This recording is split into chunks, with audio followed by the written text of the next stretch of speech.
ये कहानी गुंजन और उसकी सास रामा की है। माँ जी, सासू माँ किधर है आप? मुझे नजर नहीं आ रही है। ओहो, कहाँ है माँ? जल्दी से सामने आ जाइए, मुझे आपसे बहुत सारी बातें करनी है। कहाँ है माँ जी? अरे ओ, अंधी है क्या? तेरी आंखें नहीं है? भगवान ने तो तुझे आंखें दी हुई है। मैं तुझे तो सामने नजर नहीं आ रही हूँ। सामने सोफे पे बैठी हूँ, फिर भी तू कहकाया ही मार रही है और मुझे आवाजें लगा रही है। ये क्या? माँ जी, अरे मजाक कर रही थी मैं। मुझे पता था कि आप सामने खड़ी हुई हैं। दरअसल मुझे आपसे बात करनी थी कि शर्मा जी की बेटी ने पार्टी रखी हुई है घर पर न्यू ईयर की, और मुझे वहाँ पे जाना है। अगर आपको भी आना है तो आप आ जाइए, कोई मसला नहीं है। लेकिन उसने पर्सनली मुझे इनवाइट किया क्योंकि वो मेरी दोस्त है। ठीक है, अगर आप आती हो तो आप आ सकती हो। रामा अपनी बहू से कहती है कि सुनो, पार्टी में तुम अकेली बिल्कुल भी नहीं जाओगी। मैं भी जाऊंगी तुम्हारे साथ, क्योंकि हम बूढ़ों का कोई दिल नहीं होता। और वैसे भी मुझे पहले से ही पता चल गया था कि शर्मा जी के घर में पार्टी है, उसकी बहू ने रखी है। क्योंकि उसकी सास की मुझे कॉल आई थी और वो मुझे कह रही थी कि रामा तुमने ज़रूर आना है पार्टी के लिए। मैं तो जाऊंगी पार्टी में, तुम जाओ या ना जाओ, मैं जाऊंगी। अरे हाँ हाँ हाँ हाँ हाँ हाँ हाँ हाँ। माँ जी, मेरा तो कोई भी ख्याल है कि मैं तो चली जाऊंगी। मुझे तो राम इजाजत भी दे देगा। आप अपनी सोचो कि बाबूजी आपको इजाजत देंगे पार्टी में जाने की? आपको तो पता है ना कि बाबूजी तो कितना पार्टी में जाने के लिए तमाशे करते हैं कि नहीं जाओ पार्टी में, ये वो पार्टी में ये होता है, पार्टी में वो होता है।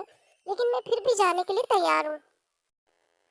आप पहले इजाजत ले लीजिए बाबूजी से, फिर उसके बाद मुझे बताइएगा। ठीक है, मैं आपको साथ लेके चली जाऊंगी। अरे तुम साथ लेके जाओ ना जाओ, मैं चली जा सकती हूँ। मुझे घर पता है शर्मा जी का। और वैसे भी मेरे दाएं बाएं हाथ का खेल है तुम्हारे ससुर जी को मनाना। वो मेरी सारी बातें मान लेते हैं और सुन भी लेते हैं। रामा और उसकी बहू गुंजन बस एक दूसरे की इसी चीज़ की टसल में होती है कि कौन पार्टी में जाएगा और कौन नहीं जाएगा। लेकिन इन दोनों को क्या पता कि ये पार्टी बनी ही इन दोनों के लिए है।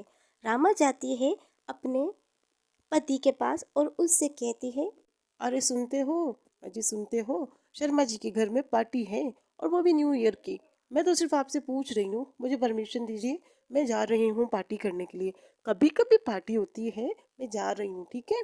और वैसे भी मैंने बहू से कह दिया है कि तुम्हारे ससुर जी इनकार नहीं करेंगे, और मुझे पता है कि तुम मेरी किसी भी बात का इनकार नहीं करते हो। ठीक है, मैं जा रही हूँ। रामा अपने पति से इतनी सारी बातें कह रही होती है, लेकिन उसका पति उसको कोई भी जवाब नहीं देता। और वो चाहती भी नहीं है कि वो उसे जवाब दे। और इसी तेज पे वो जाके सारी बातें करके, सारी परमिशन लेके, खुद ही बगैर किसी बातचीत को सुने में वहाँ से चलती फिरती है। और वो यही सोचती है कि बहू क्या कपड़े पहनेगी और क्या नहीं पहनेगी। गुंजन आती है राम के पास और राम से जैसे ही कुछ कहने की कोशिश करती, अरे राम कहता है, अरे अरे सुनो, मुझे पता है तुम यहाँ किस लिए आई हो। मैं जानता हूँ।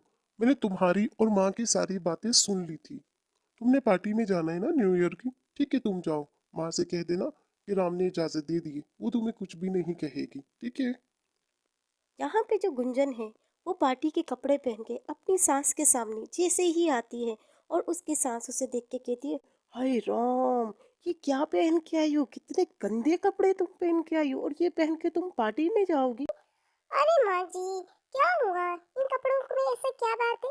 और आजकल वैसे भी तो लड़कियां ऐसे ही कपड़े पहन के पार्टी में शार्टी में जाती है। और आपको क्या लगता है कि मैं साड़ी पहन के जाऊंगी पार्टी में? ओह नो, नहीं नहीं। हम शहर में रहते हैं, मैं कोई गांव देहात की औरत नहीं हूँ जो पार्टी में कोई साड़ी साड़ी पहन के जाऊँ। ये जितनी साड़ियों वाले काम है ना, ये आप कीजिए, मैं नहीं करूंगी। गुंजन की सास रामा गुंजन से कहती है, अरे बेवकूफ औरत, तुझे नहीं पता वहां पे मोहल्ले की कितनी औरतें होंगी, और तुझे इस ड्रेस में देखेंगी तो वो मेरे बारे में क्या सोचेंगी? मैं तो सिर्फ ये कह रही हूँ कि तू ये ड्रेस को चेंज कर दे। अरे आपको जाना है तो आप मेरे साथ चलो, नहीं तो मैं अकेले ही चली जाऊंगी। और जब मेरे पति को कोई नहीं है, उसे किसी बात का ऑब्जेक्शन नहीं है, तो फिर आप कौन होती है मुझे सारी बात में रोक टोक करने वाली? ठीक है, अब आप मेरे साथ ऐसे चलते हैं तो चले, नहीं तो छोड़ दीजिए। रामा और उसकी बहू गुंजन जैसे कैसे करके पार्टी में पहुंच ही जाती है। पार्टी में सब खाना पीना करते हैं और वो बहुत ही इंजॉय करते हैं। अच्छे से डांस होता है और न्यू ईयर सेलिब्रेट होती है। गुंजन और गुंजन की सास रामा दोनों बहुत खुश होती है और उनकी हो जाती है हैप्पी न्यू ईयर।